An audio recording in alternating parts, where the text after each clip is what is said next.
ፈጣሪ ለሰዎችም ለእንስሳትም እንደየግብራቸው የመቻል አቅምና ጥበብን በመስጠቱ የተለያዩ ጎሳዎች ወይም በአንድ አካባቢ ያሉ ማህበረሰቦች በብዙሃኑ ዘንድ ለማመን የሚከብዱ በርካታ ብቃቶችንና ችሎታዎችን ያዳብራሉ።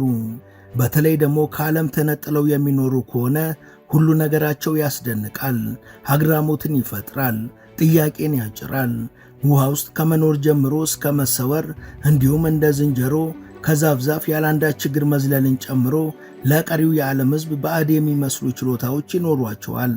ለመሆኑ ነገረ ሥራቸው በእጅጉ የሚያስደንቁና በችሎታቸው አግራሞትን የሚያጭሩ የዓለማችን 9 ጎሳዎች የትኞቹ ናቸው? In the grasslands, in the highlands, deep in jungles and deserts, there are tribes whose bodies are living archives, shaped, painted, and adorned to speak of belonging, of beauty.